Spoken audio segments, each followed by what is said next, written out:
Hey gamers, welcome back to Fits the Game. Today we're going to turn an old book into a new dice box.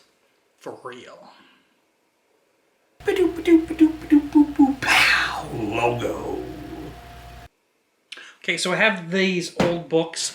I originally had bought this. It's a copy of Homer's The Odyssey, but for this build I'm going to have to actually cut through the book and cut the pages, so I can't bring myself to do that to Homer's The Odyssey. So I got this old New Brunswick high school algebra math book. Hope it's not worth a lot of money. Bought it for $1 at a local thrift store. And what I'm going to do is I'm going to take this and turn this into a dice box so it'll hide on a shelf. No one will know it's a dice box until you open it. Let's get to it. Okay, so the only reservation I have about this is I'm not sure. If you look, the book is a bit crushed. The spine isn't quite holding up. So I'm going to try and stabilize it like this as the pages dry. Step one is going to be taking some Mod Podge and coating the seam and the back cover so that all sticks together.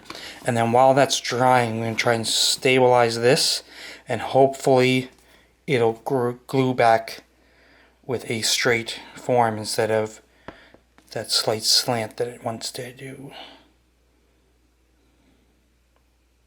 Okay, before I do anything, I don't want to accidentally get any Mod Podge on the cover and have this glue shut as well. So the first thing I'm going to do is take some wax paper and plug this in here. And I'm just going to take some painter's tape and use this to hold that wax paper in place, so I won't have to worry about the cover being glued shut.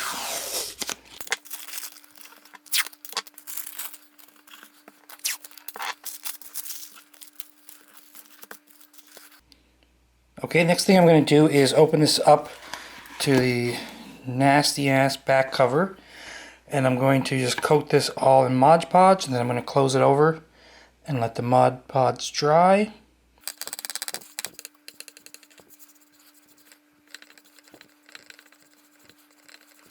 There we go. Now I'll close that over. I'll let that dry. And next step is I'm just going to go along the seams here outside and just keep going with the Mod Podge. Just going to keep going along here. Make sure I get it good and coated.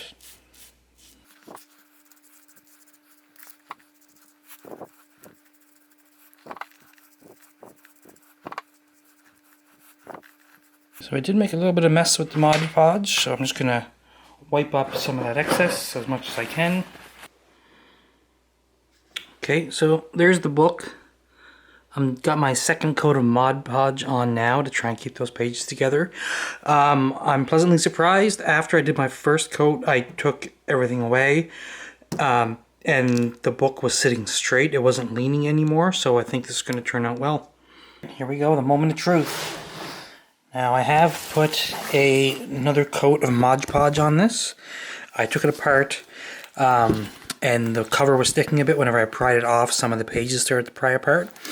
But this coat is looking really good. These pages are solid. They're not coming apart at all. It's a bit of a shine to it. Now, one thing about Mod Podge is, I haven't really worked with it much before, but I hear that if it gets wet, it will come apart.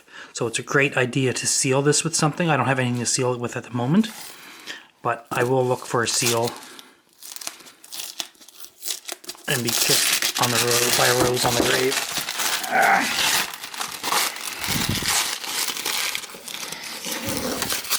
Oh no! Ah, take your time, people. Don't do what I just did. Wreck your book.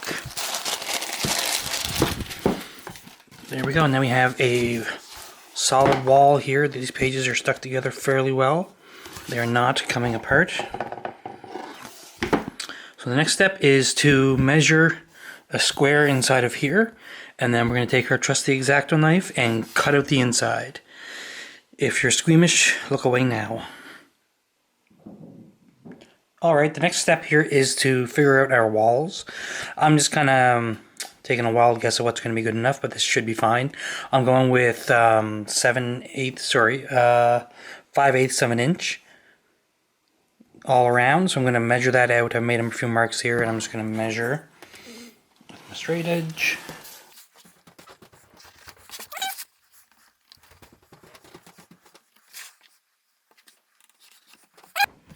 What I'm going to do for inside here, this inside edge, there's a lot of support back here, so it doesn't need to be quite as thick. I'm going to make it, I think I'm just going to go with 1/2 inch. I want some support there, but I don't need quite as much as the rest of it.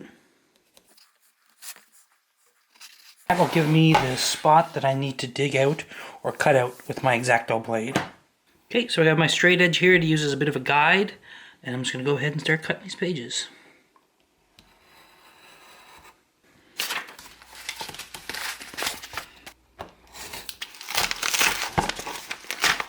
So now what I'm going to do is I'm going to add some more Mod Podge to the inside of here to kind of seam up this, to firm up this inside that comes apart a little bit. So I'm just going to paint on some more coats. I'm going to put some weight on top of here to try and push it back down and get it sealed together. Now that I have the pages cut out, I'm not a huge fan of how the inside of the box looks. It's not terrible, but it's a bit dirty. And I just don't love it. So what I did is when I cut some blue foam, and I'm just going to take this foam and hot glue it down to the base inside the book. Okay, here we go. The box is coming along nicely. The only thing I have to do is figure out a way to keep it closed. So for that, I'm going to use this stretchy band. Actually came off of a notebook of similar size. Okay, I'm just going to use some hot glue to keep this in place. So I'm just gonna, I measured out right about here is where I want this to stay. So I'm just gonna run a small bead of glue there. And I'll push this down into place. Okay, I'm just gonna pull this around now. I know I want this to be right about here.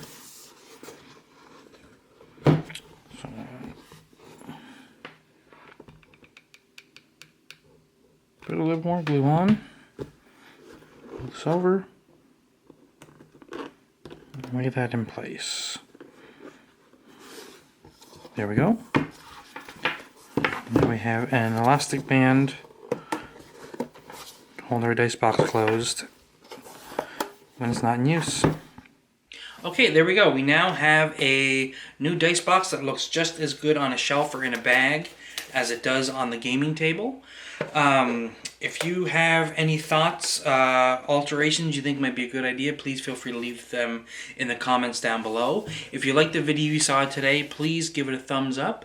If you want to see more, please hit the subscribe button. And if you want to know when our videos go live, please tap the bell notification so you're always up to date when they come out. Thank you so much for joining me. See you in the next one.